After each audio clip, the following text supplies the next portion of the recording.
Capítulo 9, de 1 a 16. Hoje nós vamos terminar o livro de Esther, porque o capítulo 10 é bem curtinho, são 3 versículos apenas, dá para a gente terminar hoje. Esther 9, a partir do versículo 1, assim diz a palavra do Senhor.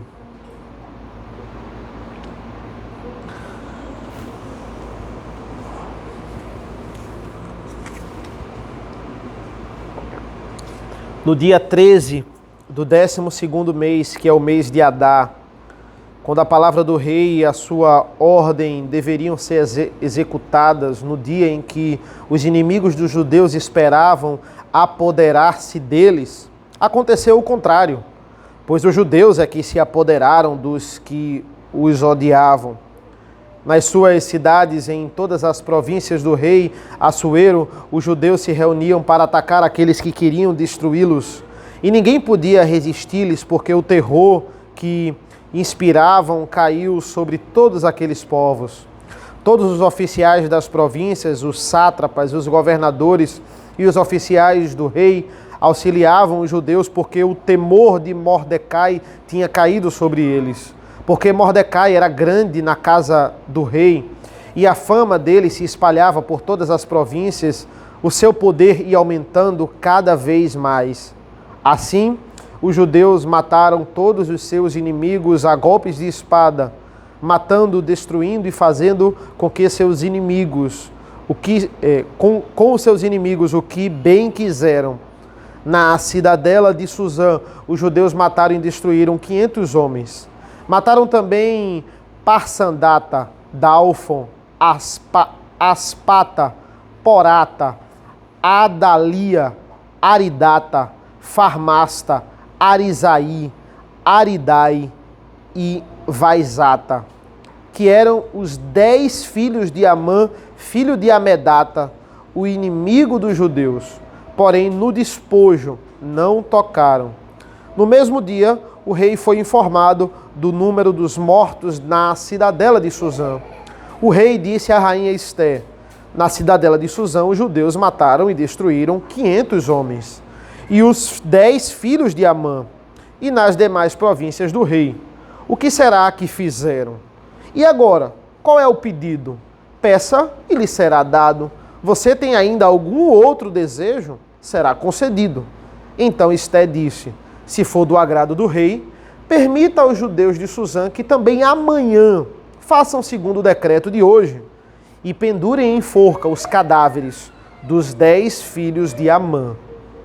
Então o rei ordenou que assim se fizesse. Um decreto foi publicado em Suzã e os cadáveres dos 10 filhos de Amã foram pendurados na forca. Os judeus de Suzã se reuniram também no dia 14 do mês de Adar e mataram 300 homens em Suzã, porém no despojo não tocaram. E o versículo 16, também os demais judeus que viviam nas províncias do rei se reuniram e se organizaram para defender a vida e se livrar dos seus inimigos. Mataram 75.000 dos que os odiavam, porém no despojo não tocaram. Até aqui a leitura da palavra do Senhor. Eu queria pedir ao irmão Zuzá que orasse mais uma vez, pedindo a graça de Deus para que possamos entender essas verdades. Amém? Oremos. Nosso Senhor, nosso Deus, nosso Pai querido e amado, te agradecemos, Senhor, por mais esta oportunidade de aprendermos a Tua Palavra. Ó Senhor, limpa o nosso coração, limpa a nossa mente, Senhor, para que possamos aprender de Ti somente, que nos concentremos, Senhor, na Tua Palavra, nela somente. Ó Senhor, nos ajudaste a ler, ajuda-nos, Senhor, a entendê-la, a assimilá-la completamente, para podermos vivê-la e ensiná-la para o louvor da Tua glória, no nome de Jesus. Amém. Amém. O livro de Esther. O livro de Esther, ele é um livro precioso na palavra de Deus. É um livro que, curiosamente, nós não vemos muito a palavra Deus. Parece que Deus está aqui só como coadjuvante, mas não, ele é o protagonista como qualquer outro livro.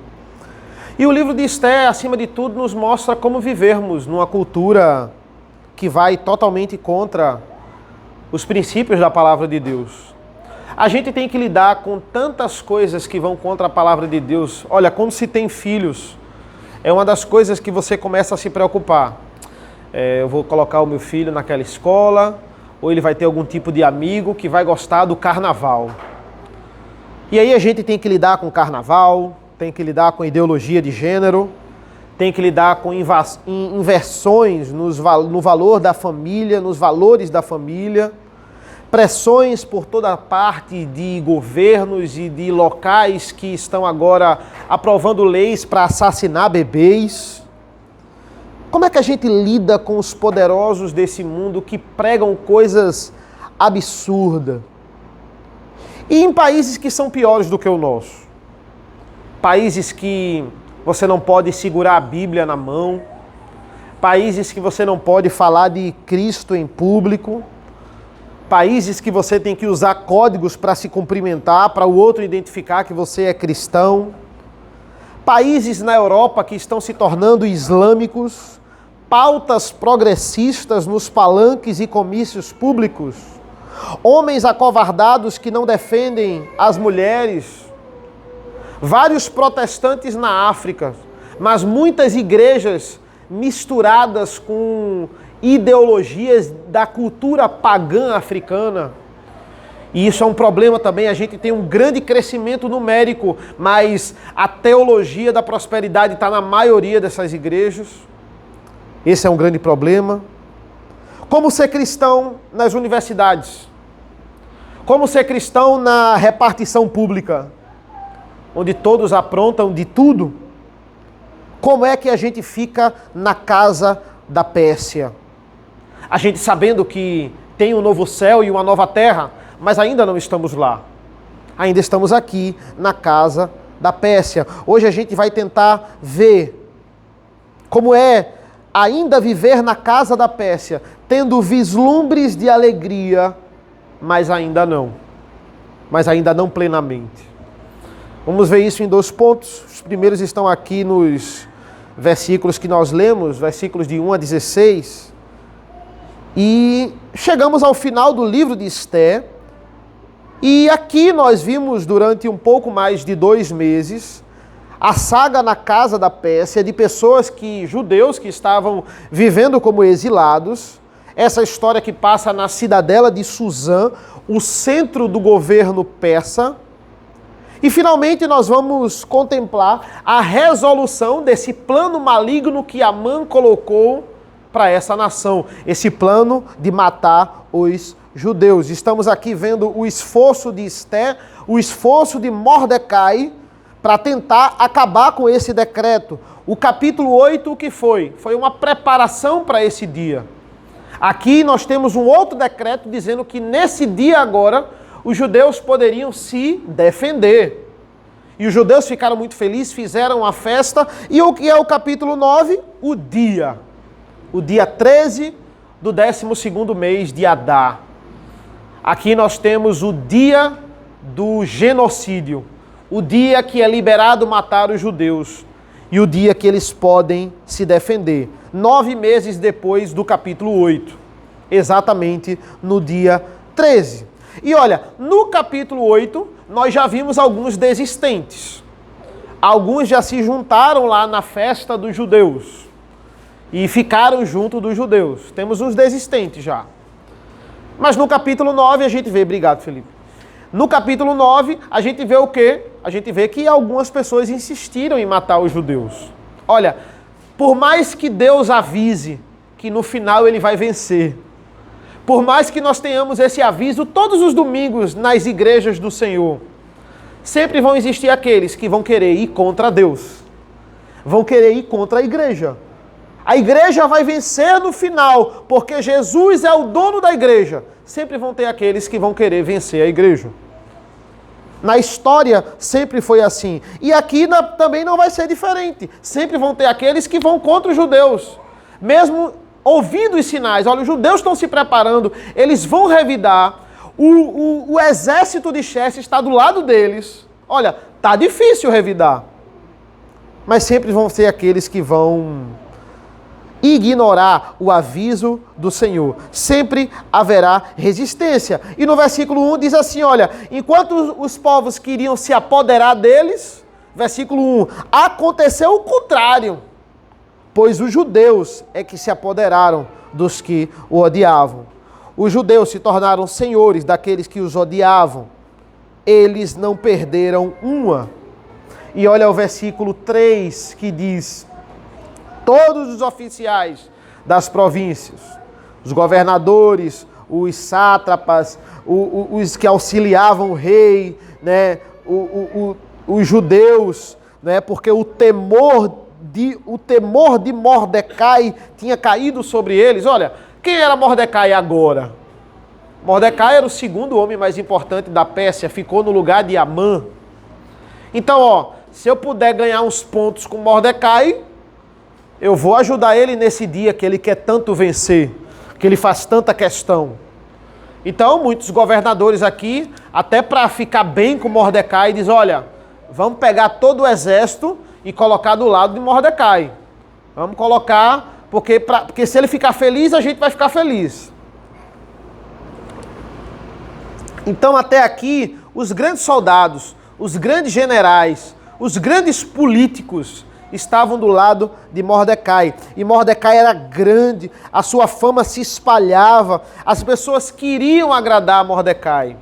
E todos eles morreram, quem foi contra os judeus, incluindo os nomes aqui do 7 ao 9, que eu não vou ler de novo, certo? Esses são quem? Os filhos de Amã. Os filhos de Amã. Versículo 16 falam que em Suzã 500, mas nas outras cidades espalhadas 75 mil inimigos. E aí o rei finalmente pergunta: e aí, Esther, está satisfeita? Quer mais alguma coisa? Literalmente assim: olha, o dia chegou, vocês venceram, peça mais que eu lhe dou. O que é que você quer mais? E ela diz: eu quero mais. Já que o senhor pediu, tá deixando, eu vou querer mais uma coisinha aqui. Eu queria, rei, olha o que é que ela pede, que se estendesse esse dia. Que a gente está no dia 13, eu queria que no dia 14 também a gente pudesse revidar, e estava liberado quem quisesse matar os judeus. E a gente podia revidar. Mesma coisa do dia 13.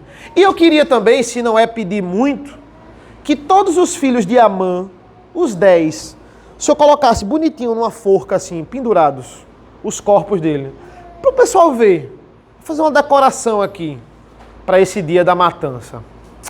Foi isso que Esther pediu. E aí? Não parece um pouco demais? Né? Não parece que ela exagerou aqui, ficou meio que um final agridoce? Não parece que os heróis se transformaram em vilões? Logo, já no final do livro, né, a gente estava torcendo tanto por Esther, estava tão feliz porque ela estava conseguindo.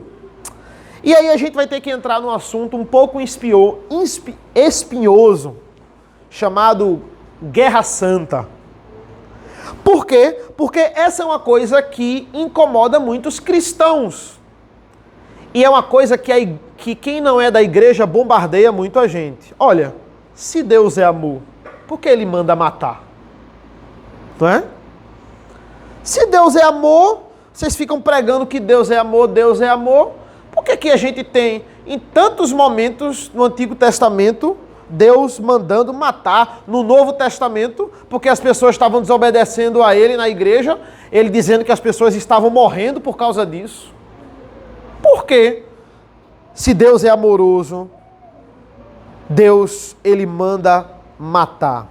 Parece um tanto antiético para o reino de Deus agir dessa forma.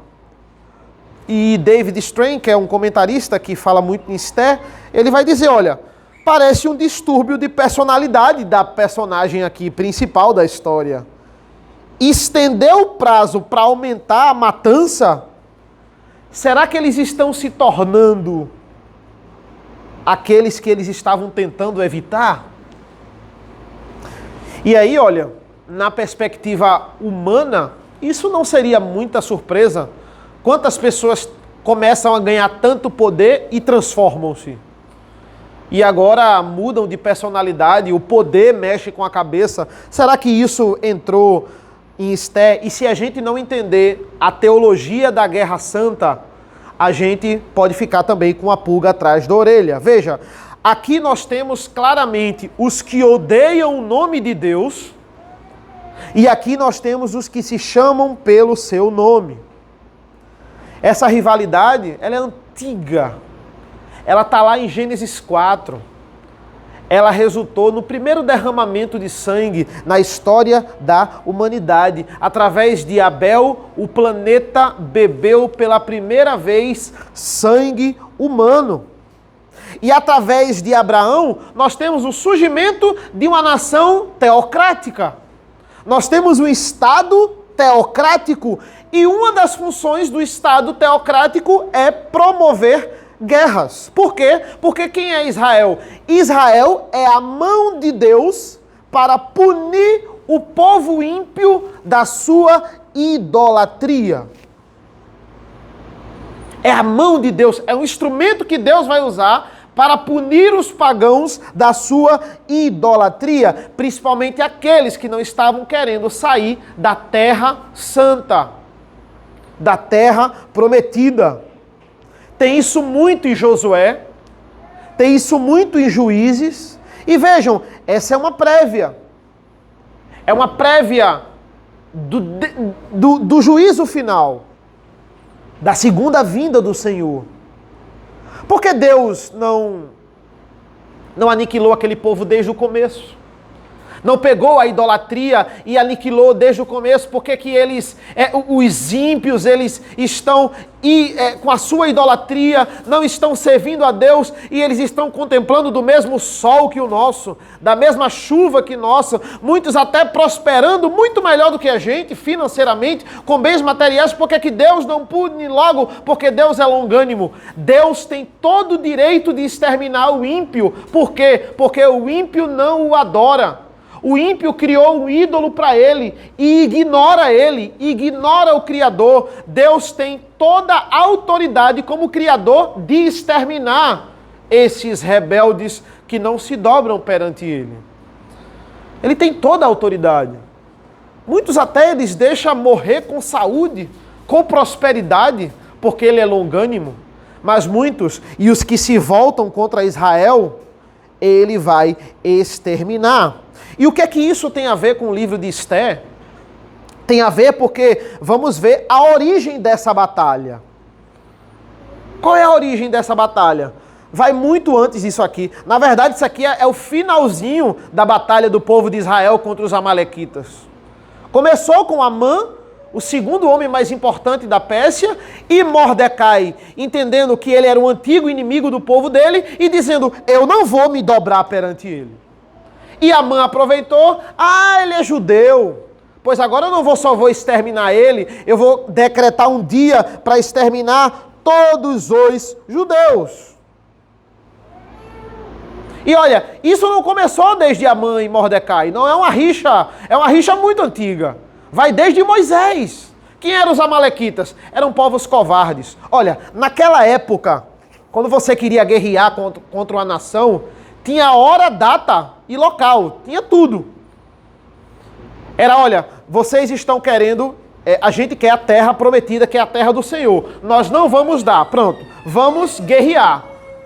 Hora tal, data tal, local tal. Ninguém atacava de surpresa, isso era covardia. Os amalequitas fizeram isso na época de Moisés. Eles atacaram o povo de Deus por trás, matando os idosos e as crianças, porque os idosos e as crianças iam por trás para serem protegidos. Eles foram por trás e atacaram, e o Senhor arrasou com aquele povo. Arrasou aquela nação. Mas não tinha matado todos. Na época de Saul, ele disse, Saul, vai lá e termina o serviço. Eu não quero que um animalzinho de estimação fique vivo. Ninguém, eu quero que você mate todos. Porque os amalequitas, eles foram contra o povo de Deus desde o deserto, desde Moisés. E aí Saul foi lá e fez o quê? Deixou os animais vivos, deixou alguns vivos, deixou o rei vivo, que Samuel teve que matar o rei, Amaleque. E deixou alguns vivos. E agora chegamos em Amã, que são os sobreviventes de que Saul fez. Saul não acabou o serviço. Não fez justiça diante de Deus. E olha, tinha uma característica. Não era para levar nada desse povo. Nada. Olha como repete aqui, fica repetindo. E deixaram seus despojos. E deixaram seus despojos. Deixaram seus despojos. Lá em Josué 7, a gente tem uma nação de Israel que é a nação contra a nação de Ai. E a nação de Ai, ela vai lá e tem um homem chamado Acã, que vai pegar um despojo e guardar para si, e aquilo ali vai trazer muito mal, vai fazer muito mal para a nação de Israel. Porque a regra é a gente está fazendo justiça perante ao Senhor. A gente não está aqui para roubar bem de ninguém. A gente não precisa de nada do ímpio. A gente está aqui para executar o juízo do Senhor. Nós não ficamos com nada deles. Saul perdeu o seu reino. Você vai perder o seu reino porque você não fez o que eu disse e porque você trouxe coisa. Israel não precisa de nada dos amalequitas. Israel, os amalequitas precisam do juízo do Senhor. Só. É isso que eu queria que você fez. Você não fez, você vai perder o seu reino por causa disso. Então, Esté é a conclusão dessa rixa. Amã, Agagita, descendentes dos amalequitas, ainda vivia, fez esse decreto contra os judeus, e agora o que foi que aconteceu? Os seus filhos disseram, vamos vingar a morte do nosso pai. Nesse dia que ele decretou, vamos matar os judeus. Todos os 10. A única chance de descendência para que os amalequitas e os agagitas se proliferassem, mortos. Esté disse, eles são o nosso troféu. São vários troféus, são 10 troféus que eu quero colocar aqui. É o fim, é o símbolo do fim de Israel contra os amalequitas. São os 10 filhos de Amã mortos. Por isso que Esté faz isso. Esté entende essa concepção de guerra santa. Abraão se recusa a pegar qualquer coisa que venha de Sodoma e Gomorra.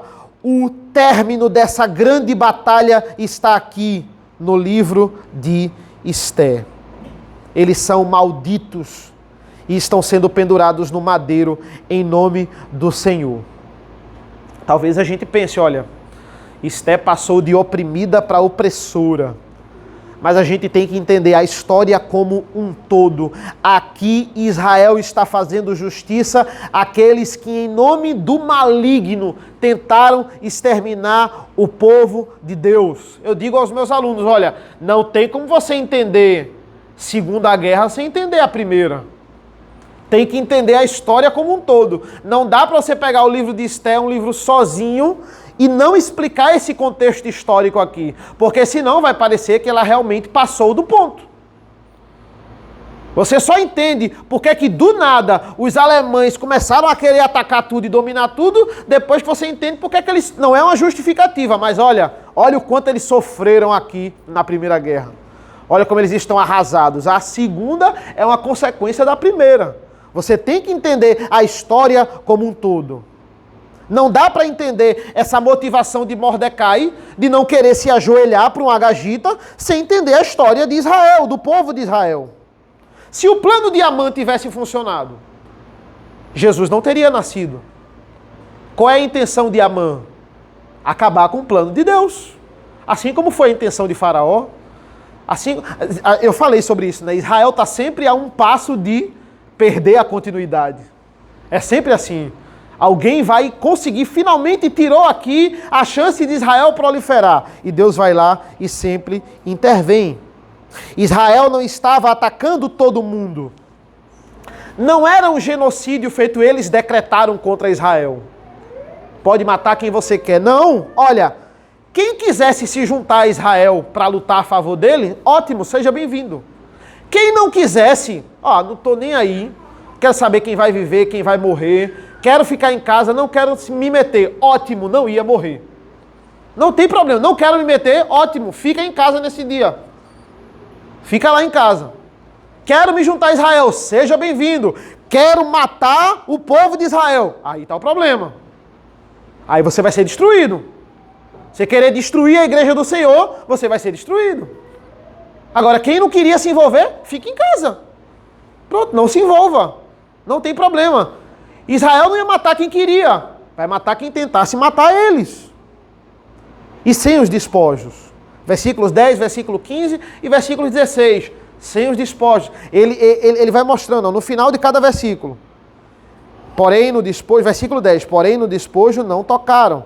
E atacaram tantos outros lá no dia 14 que Esté decretou, mataram mais 300, mas nos despojos não tocaram. E nas outras cidades mataram 75 mil, versículo 16, mas nos despojos não tocaram. É isso que se caracteriza como guerra santa. Não é nada pessoal. Vocês só estão querendo matar a igreja do Senhor. Vocês não vão conseguir. Vocês vão ser exterminados. E essa é uma prévia do juízo final, irmãos. Quando os reis da terra, que continuam na sua rebelião, quando os povos da terra, que se recusam a dobrar o joelho perante o Senhor, esses serão derrotados de uma vez por todas. Olha, assim como os 9 meses aqui, avisando que não fosse contra a igreja do Senhor, que se juntasse à igreja do Senhor, o aviso está sendo dado todos os domingos nas igrejas. O aviso está sendo dado pela palavra do Senhor. Não tente atacar o povo de Deus. Mesmo assim, muitos insistem. E hoje nós podemos fazer isso, será? Olha, vamos marcar um dia. Quem quiser exterminar a igreja, venha. E a gente vai estar pronto para matar quem quiser exterminar a igreja. Será que hoje a gente pode fazer isso? Vamos fazer isso também, né? Pega o mesmo feriado lá da Pérsia lá, que o rei decretou, e vamos fazer isso. Não precisa. Não precisa. Porque hoje nenhuma nação precisa ser preservada para que o Messias venha. Não existe mais essa necessidade. Então a nação pode ser exterminada? Pode. Se Deus permitir. Nas guerras isso aconteceu em alguns momentos. Mas Israel não podia ser exterminada. Deus prometeu, Gênesis 3,15, olha, vai vir daqui. E continuou com Abraão. Vai vir de você. E vocês serão benditas todas as nações. O Messias vai vir de Israel. Não podia. Israel como nação jamais poderia morrer. Agora Paulo vai dizer, essa guerra não terminou aqui. Essa guerra não é contra carne e sangue, como era muitas vezes no Antigo Testamento. Essa guerra agora, ela é espiritual. A nossa luta, a nossa guerra, ela é diária. Uma guerra que lutamos para levar a mensagem da cruz, a mensagem de fé, a mensagem de esperança, a mensagem que o Messias veio para quê? Para que os povos escapem do juízo final e se dobrem perante o Senhor. Colossenses 2 vai dizer, olha, despojando os principados e as potestades, os expôs, todos eles, publicamente ao desprezo, triunfando na cruz. Olha que ironia, triunfando na cruz. Um dia essa vitória será vista, mas de fato ela já é assegurada. Qual é a boa nova? Ninguém precisa passar por isso. Ninguém precisa ser humilhado no juízo final. É só você se dobrar perante o Senhor. Você não precisa pagar penitência. Você não precisa se esforçar no seu mérito de alguma forma para ter essa salvação. Você não precisa ficar de joelho e subir o Morro da Conceição. Você não precisa se martirizar. Você não precisa estar pagando a igreja para ele lhe perdoar. Você não precisa de nada disso, é de graça. Você só precisa se ajoelhar e se arrepender aos pés do Senhor.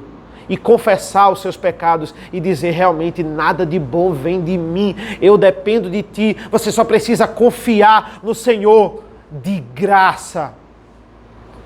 Você não precisa fazer nada ou conquistar nada para Deus. Tudo já foi conquistado na cruz do Calvário.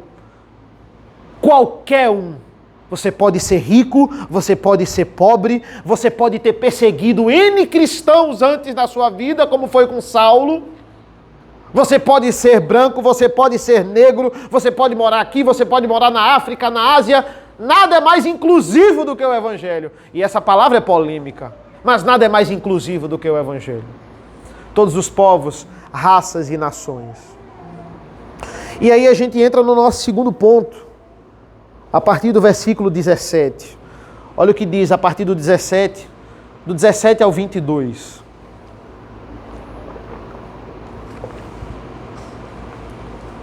Isso aconteceu no dia 13 do mês de Adar.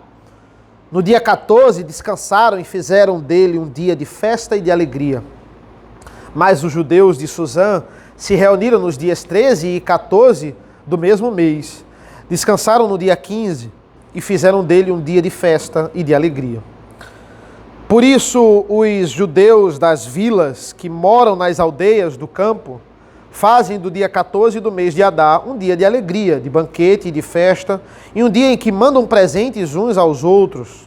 Mordecai escreveu essas coisas e enviou cartas a todos os judeus que moravam em todas as províncias do rei Assuero, e aos de perto e aos de longe, ordenando-lhes que comemorassem o dia 14 do mês de Adar e o dia 15 do mês todos os anos, como os dias em que os judeus se livraram dos seus inimigos, o mês em que a tristeza virou alegria e o luto se transformou em festa, e que esses fossem dias de festa e de alegria, de troca de presentes e dádivas aos pobres. Pule para o versículo 27. Olha o que diz o 27 e o 28. Os judeus decidiram que eles mesmos, os seus descendentes, e todos os que viessem se juntar a eles, não deixariam de comemorar esses 2 dias segundo o que se havia escrito a respeito deles, no tempo marcado todos os anos. E que esses dias seriam lembrados e comemorados geração após geração, por todas as famílias, em todas as províncias e em todas as cidades. E que esses dias de Purim jamais iriam desaparecer entre os judeus, e que a memória dele jamais se extinguiria entre os seus descendentes. Depois que a guerra acabou, festa. Onde quer que fossem e fizessem naquele dia, era um dia de alegria, era um dia de banquete, é um dia de descanso dos nossos inimigos. Eles começaram a compartilhar alimentos. Eu ia mandar um prato para a casa de Filipe, Filipe ia mandar outro prato para minha casa, e a gente ia compartilhar alimentos, a gente ia viajar, né? Nesse dia, nesse feriado. 14, 15, dia para não ser esquecido. Hoje, até hoje, os judeus comemoram o Purim judaico. Esse ano foi no dia, até anotei aqui, dia 16 e 17 de março. A notícia por toda parte da Pérsia, Deus nos deu descanso dos nossos inimigos. Deus transformou esse dia que era em luto, agora um dia de extrema alegria. Olha, essa palavra descanso, ela permeia por toda a Bíblia. Descanso aqui dos inimigos. Davi, quando derrota todos os seus inimigos, lá em 2 Samuel, ele vai dizer, e Davi finalmente descansou dos seus inimigos. Lá em Hebreus 4, nós temos o descanso do Senhor. E um dos maiores objetivos desse livro, irmãos, no livro de Esther, é explicar a origem da festa do Purim judaico. Aqui nós temos um reavivamento do povo de Israel. Foi o primeiro grande evento, depois do cativeiro da Babilônia, que unificou o povo. Foi a primeira coisa, depois do cativeiro, que eles fizeram juntos. Exterminar os seus inimigos. Eles nunca mais tinham feito nada juntos. Existiam uns que foram para a terra, ficaram lá, voltaram para a terra. A maioria vivendo na sociedade pagã, vivendo no Império Persa. E eles nunca mais tinham comemorado nada juntos, feito nada juntos. Está aí. Deus inventou o motivo. Exterminar os inimigos e comemorar porque eles venceram. Foi a primeira coisa, a festa do Purim é a primeira coisa que eles fazem juntos depois do cativeiro da Babilônia.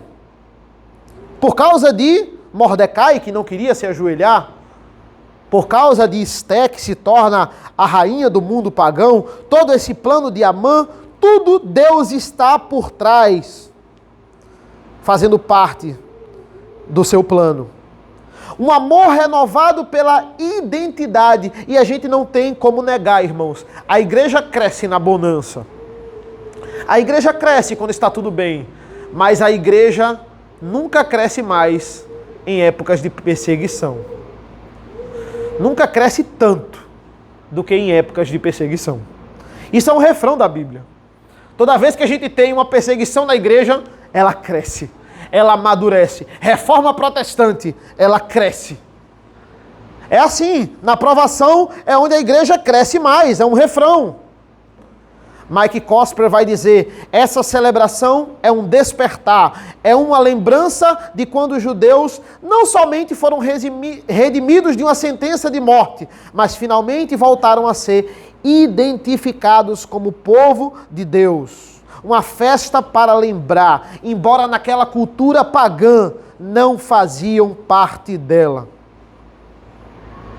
Não seria bom a gente ter um feriado assim? Pensou nisso? Por que a gente não comemora o Purim judaico? Não é legal? A gente ter esse dia de festa, a gente já gosta de comer, né? A gente ter esse dia que a gente vai compartilhar. Por que a gente não faz isso? Porque nós já temos um dia de festa. E esse dia, ele é mais constante que o Purim. O Purim só são 2 dias no ano. Nós temos o domingo. O domingo é o Purim cristão. O domingo é o dia que nós nos reunimos para lembrar de como Deus transformou a nossa vida de luto em alegria. E ele não fez isso só no Império Persa, para aquele povo judeu. Ele não fez isso apenas nas 127 províncias, ele fez isso para toda língua, povo e nação. Lembramos e ansiamos pelo dia que ele nos dará, de uma vez por todas, descanso. Domingo é o descanso, mas não é o descanso de dormir. Não é o descanso que muitas pessoas pensam que as pessoas estão fazendo no céu agora, dormindo. Não tem a ver com esse descanso. É um descanso diferente. É não fazer o que a gente geralmente faz de segunda a sábado. A gente não se reúne assim de segunda a sábado. É o descanso. É eu parar de pensar no trabalho, é eu parar de pensar naquilo ali e voltar para cá. Veja, eu não trabalho no domingo. Pastor Rodrigo não trabalha no domingo. Sim, Eduardo, trabalha, você prega, é tão cansativo, tem que ir para outra igreja, o pastor Rodrigo agora está na outra igreja. A gente trabalha. Veja, isso não é trabalho. Trabalha de segunda a sábado. Trabalha quando a gente prepara o sermão.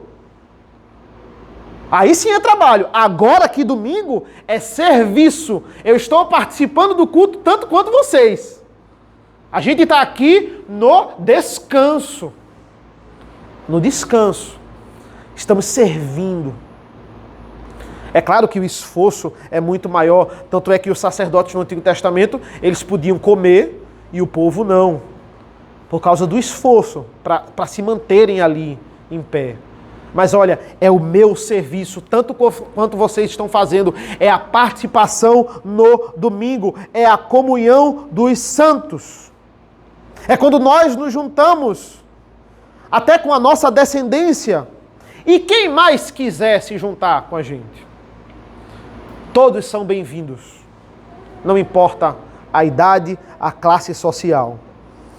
Por isso que é pecado não participar desse dia. Por isso que é infringir o mandamento não participar desse dia. Por isso que é pecado eu inventar qualquer outro compromisso e não estar aqui nesse dia. O domingo é sagrado, o domingo é um dia santo. Não guardar o domingo é infringir o 4º mandamento. O esposo que não conduz a sua casa Para honrar esse dia, vai prestar contas diante de Deus. E eu falo esposo porque nós somos o sacerdote do lar. Nós temos essa obrigação. Na época da pandemia, isso foi muito discutido. Olha, o governo não deixa a gente sair. E aí, estamos pecando? Sim, estamos pecando. Porque nós não estamos nos reunindo. Mas o governo não deixa. Eu vou deixar de preservar a minha vida e a vida dos meus familiares. Eu estou pecando se eu sair de casa e desobedecendo o governo e colocando minha família em risco. Sim, você também está pecando. Ou seja, você vai pecar ou você vai pecar? É assim, é a situação lá de Raabe com os espias. Ela vai mentir ou ela vai preservar a vida dos espias? O mal menor. É a grande dicotomia lá do mal menor. Certo? Então nós não vamos sair de casa porque nós vamos preservar a vida tendo a consciência que estamos pecando.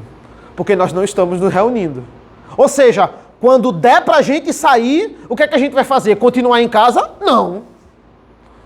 Quando der pra gente se reunir agora, na comunhão dos santos, nós vamos continuar em casa. Em casa nós não estamos participando do culto. Existiu essa ideia errada, essa teologia errada, que não importa, irmãos, estamos participando do culto. Eu gravava o culto na quarta, vocês assistiam no domingo e isso era culto. Eu estava participando comigo, do meu culto, eu pregando para mim mesmo, né? A participação, não existia isso. Eu estava assistindo ali. Tem gente que ainda está em casa. Tem gente que está fazendo igreja de Netflix. Olha, não gostei da pregação de fulano. Para na metade, vou para a pregação do outro, é melhor. É Netflix, eu escolho a pregação, eu escolho o pregador. Igreja não é isso. Ou seja, temos que estar aqui na comunhão dos santos. O pior é a pandemia já passou, agora a gente pode se reunir, mas não, eu gostei do sistema onde a gente fica em casa. Vou continuar assim. E o pior é que a pandemia passou, as igrejas estão abertas e existe muito nisso. Olha, quando eu estou viajando, é pecado viajar? Não, não é pecado viajar. Não, você tem que vir para essa igreja, essa é a sua igreja. Não, você tem que ir para qualquer igreja do Senhor.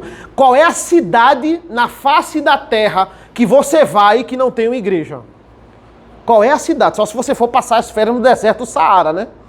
Aí realmente não tem. Mas qual é a cidade que não tem? Ah, eu vou viajar. Veja, você vai viajar. Você pode tirar férias do seu trabalho, mas você não pode tirar férias de Deus. Nunca. Não importa, você vai fazer a viagem. No domingo, não tem roteiro de viagem, não tem a família que está ali. Não, Eduardo, eu vou com a minha família não entende. Se eu não for para a igreja, eu vou escandalizar. Tem gente que diz isso, né? Se eu for para a igreja, eu vou escandalizar, eles vão ficar chateados. Vai levantar a ira da minha família. Porque eles prepararam um programa todo pra gente sair no domingo também e eu não vou. Vai escandalizar. Ou seja, ofenda a Deus, mas não ofenda a sua família. Deus, a gente se entende depois, né? A minha família é pior. Isso acontece muito. Não importa onde você esteja. Você pode tirar férias, você pode viajar. Traga um presente pra mim. Fique à vontade, não esqueça de mim, certo? Mas separe o domingo para o Senhor, onde quer que você esteja. Esse é o nosso purim. E Deus deu a gente uma vez por semana. Temos obrigação de obedecer. Olha o capítulo 10, para a gente finalizar. A história continua e é engraçado que ela não termina numa festa. Se fosse eu, terminava numa festa. Porque história boa termina em festa, né? Mas eu não sou autor de Esté e nem chego perto disso. Então não vai ser assim que vai terminar. Olha o capítulo 10, versículos de 1 a 3.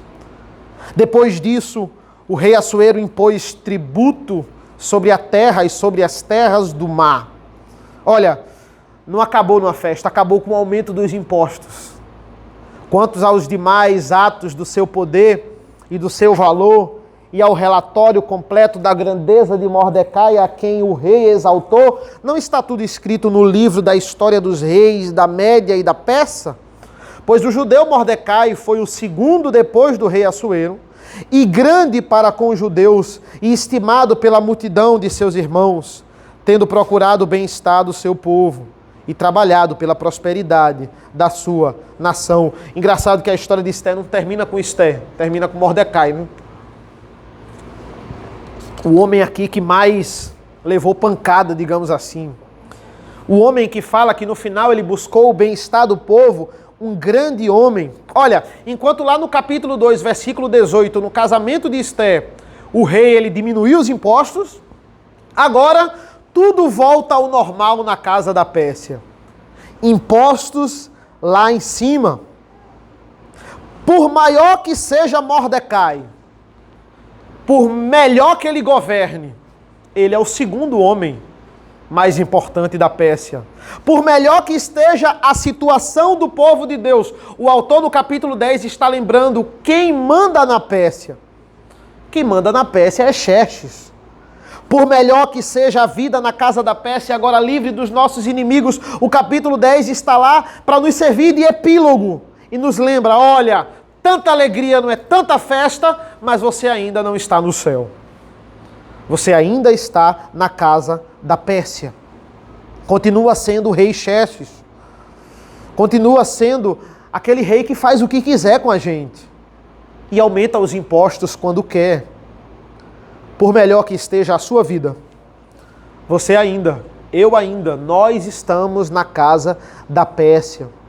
Por mais que nós nos reunamos nesse lugar confortável, toda semana, com festas semanais, não esqueça, não esqueçamos, somos estrangeiros.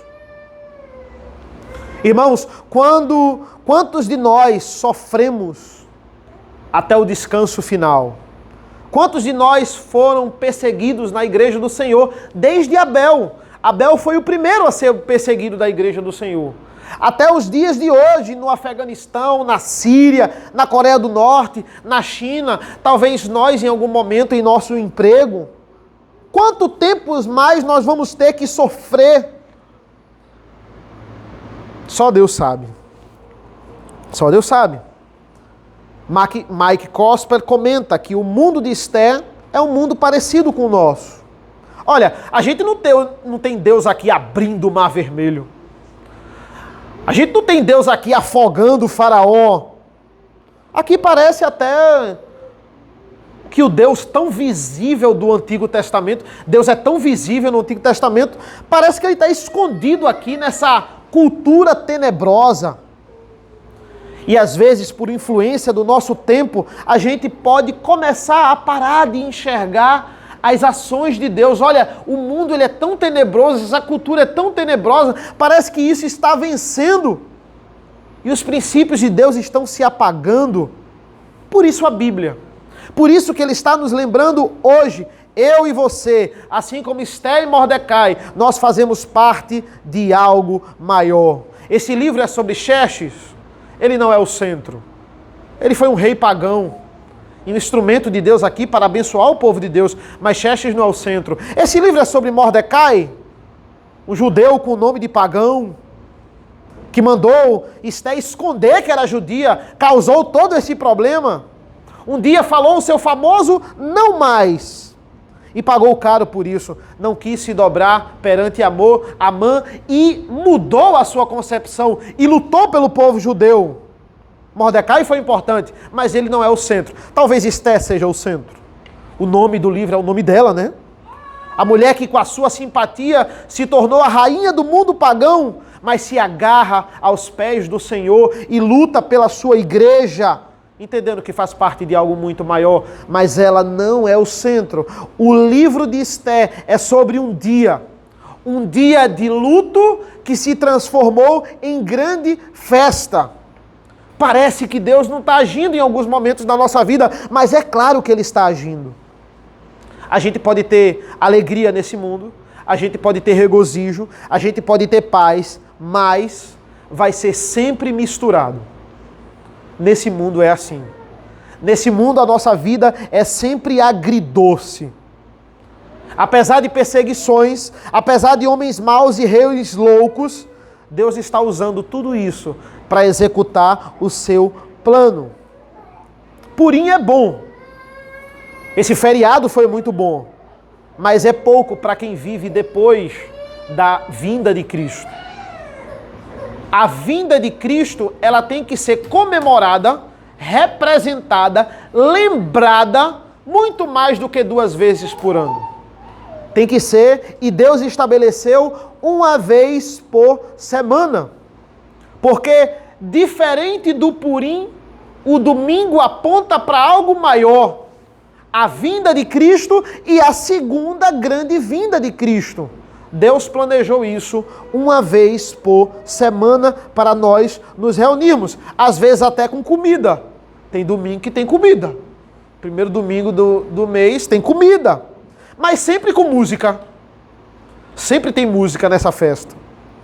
Um dia para a gente lembrar que no passado houve um momento, todo domingo a gente lembra disso, que houve um momento que a morte andou para trás e a tumba que guardava o Deus homem ficou vazia.